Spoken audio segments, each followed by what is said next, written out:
Kristi Noem, the nominee for Homeland Security, next to Apple CEO Tim Cook. How is this happening? Only in America. How is this happening?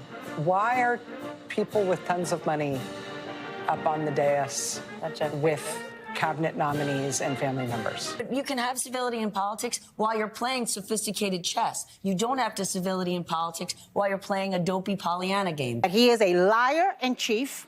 That brought back that he's not going to be a peacemaker. I mean, this guy is already in verbal war with Canada, Greenland, Denmark.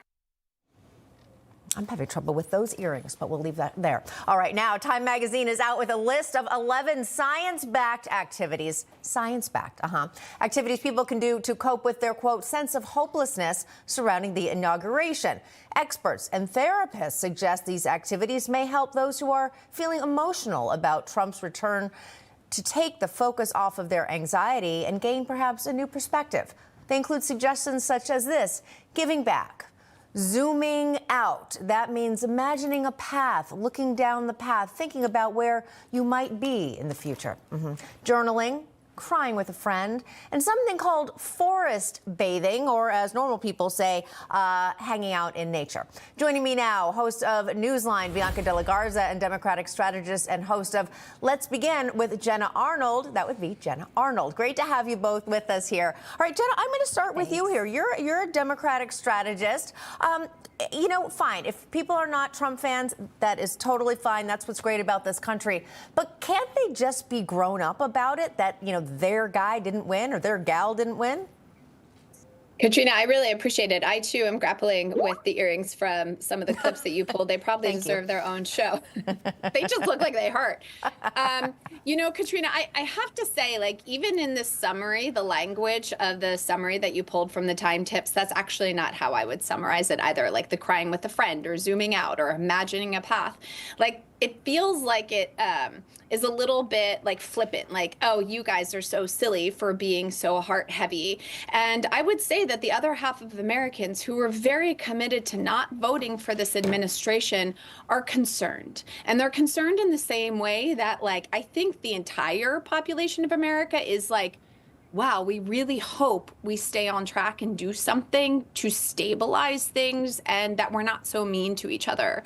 So I just want to say, like, as we're stepping into a reality that I'm very uncomfortable with, that I hope that I'm received by the people who did choose him, your team per se, with a little bit more gentleness and a little bit more like, hey, come over here and see what we see. And I appreciate that, Jen. I mean, I think that's especially on Newsmax, and Bianca can attest to this, why we love to have people who have different viewpoints on here, not to argue with them or to say unkind things, but to say, all right, well, let's talk about it. What do you think? Bianca, what do you think?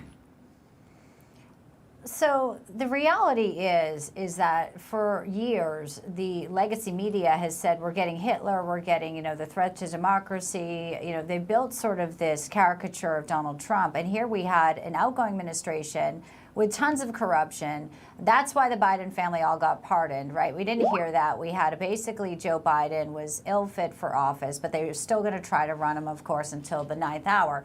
So I understand why people may be feeling apprehensive because they haven't been getting the real story about what damage this outgoing administration did to our country. So now they continue on to say, you know, here's why you need to get help, or here's what you're going to have to do. What concerns me about this is day one, okay? So they're already projecting.